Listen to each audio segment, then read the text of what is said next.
Attention TV, movie be a kwaba, a day, a person, some go, our social media, so and I'm the somewhere our Attention TV. Mama Cow said, your Facebook and YouTube as Attention TV. You should do a subscribe, follow, like, comment, and also share your notification bell so far and mommy.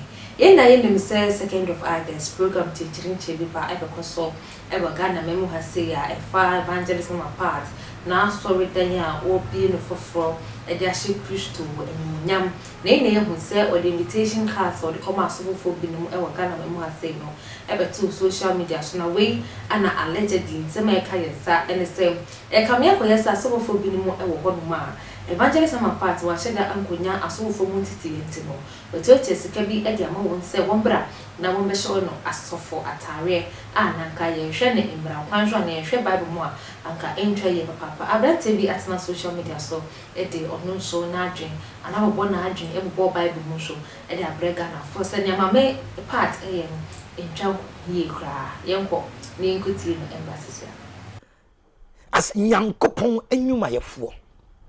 She qualifies to be a Christian when was such an adwin.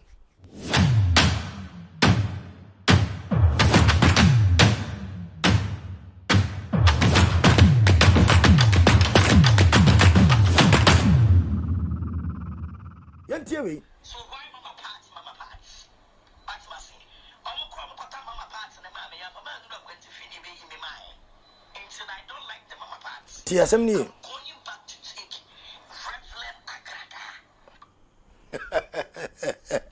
We a teaser, we a nimu now I'm going back to take Mama Agradaa.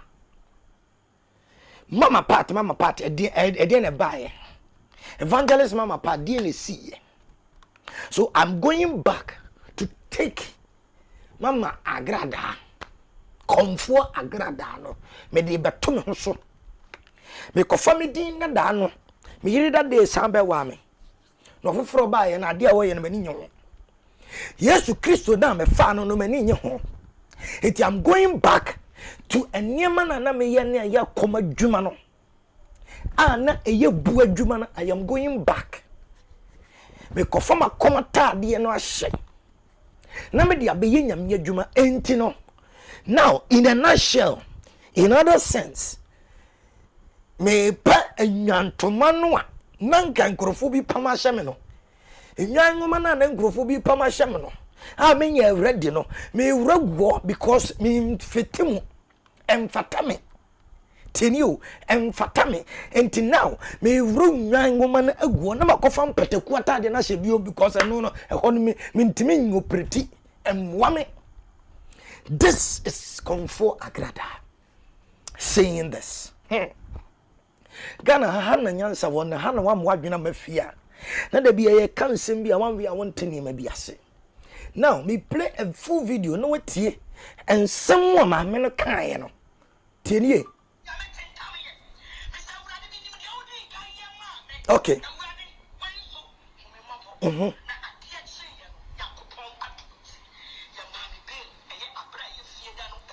Tama wo sa kire no.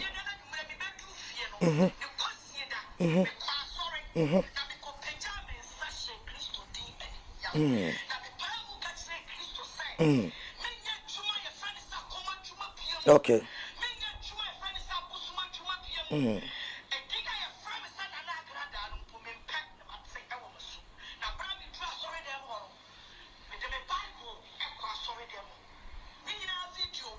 But you see the all can you. Okay.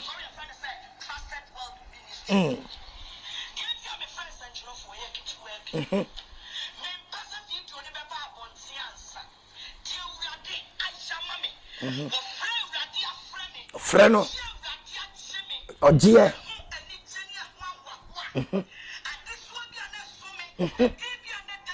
Tie.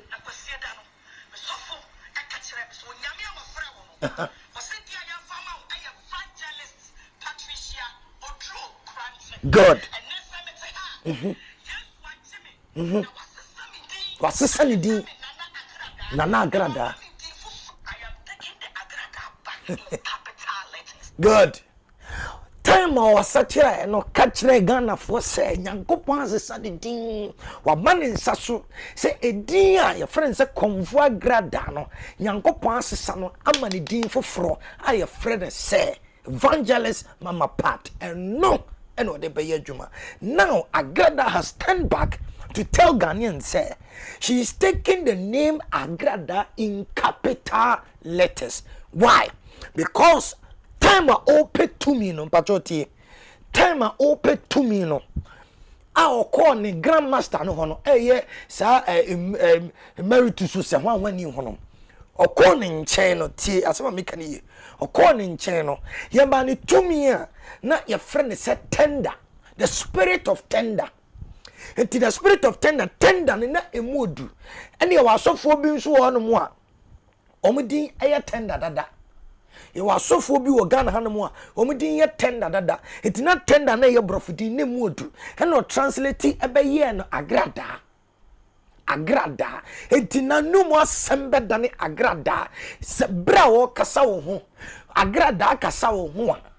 There is no way when tender strike you, there is no way baby or won't be on faba. That is the power ya demand. That is Tomia ya demano. Said the moment obekasano, the moment she will rise up and speak, no, the spirit of tender will be at operation. It is said to me Agradaa no, time of evangelist Mama Pat, no, and one. It doesn't help her. Debbie, it doesn't help her and one and come be a mano and ultimate function the 2 year Agradaa near Juma year. So now she's going back to take the Agradaa back, which is the spirit of tender, to work and operate as the spirit of tender because the power near the man and no one what say or the Juma he will pretty he will not sorry now obi no. Abisa for one nyansa wo. Me say den aha ena nyansa wo. Enti Agradaa hyehyɛ ya wahyehyɛ ni nyina ɛwɔ Bible no. The enko Bible no ni hwɛ ade be. Ɛwɔ Acts chapter 8 verse number 9. Yɛhwɛ ade bi wɔ hɔ. Ade bia na asi wɔ asase so no ho. Tie. Adi kan si wɔ twerɛsɛm no am yɛhunu bi pɛn. Ansa na esi. That people will give me evidence, and as I have this evidence, now nkrofo side with me. Now follow me to Acts chapter 9. After that, number 8, verse number 9.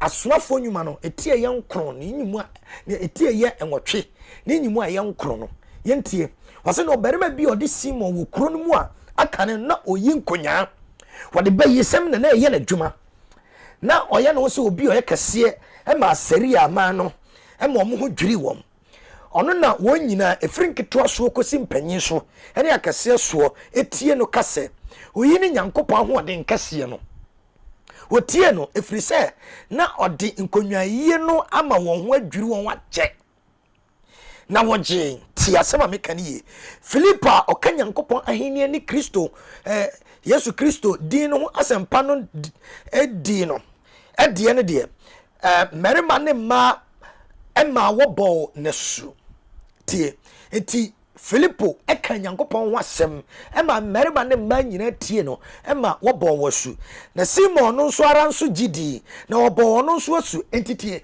Simon di kan sori ya no wodi nkonwaye wodi abayisem adada Samaria man na che ema wo mu gi ni di woyi nkonwa kire wo ma wo mu gi ni di ma kroni nyina abebu ni se we ni nyi Nyankopon asoma no sanse omoman ni nyina ho dwiri wo mo enam ni kala bulenti Philippa no de no ka Nyankopon wasem no enso bai e di Nyankopon wasem bai e be ka kire wo no emma emerima ne ma egidi ma wo ma won kwan se wo mo wo so ena Simon no no ye nkonwaayifo no enso prince so se ye mo na su aha ena nyansa wo na mpachotie na Simon no nso ara nso gidi wo no asu no de no bata Philippo ho Simon tiase ema wo na su ena de no bata Philippo ho nti wonipa bi ho no mo a wa makwan na nso kwanya na wa ma no wo ma na sa kekeke na mom o pa bi binti ena me kan na wate ni ma biase na ohunu nsankyerene ni ahoɔdeni akase a oyeye no ne ho dwiri no Simon hu nsan niema bi wo hono mu a Nyankopɔn de Philippo ye ntini ho dwiri no entitie o say na asomafo no e Jerusalem no te Ceremϕfo Samariafo agi Nyankopɔn asɛm no osoma Petro ni Yohane kɔ wɔn nkyɛn na wɔbaeɛ no wɔbɔ mpaeɛ ma wɔn sɛ wonya ho konkron efiri sɛ na ɔma no ɛwo wɔn biaram no na wɔn nyina ɛbɔ wɔn asu enko a wɔn abɔ wasu akɔ Awurade Yesu Kristo din mu ɛna wɔde wɔn nsa gu wɔn so wonya ho konkron enti Petro ni Yohane baeɛ no ba Samaria mamu ho no yabɔ nkrofo no asu awie no ɛna wɔn de wɔn nsa gu nkrofo no so wɔn a yabɔ wɔn asu awie ɛna nkrofo no nya ho konkron na tienie na Simon na kane no no entafo ayifu Attention TV so eni but na say ana ejemeko bi ana so masna mde jumide ebeso mo e Attention TV so University Foundation ne number any 054 83029 aya friend na ye dey bi apeso ye one ne empo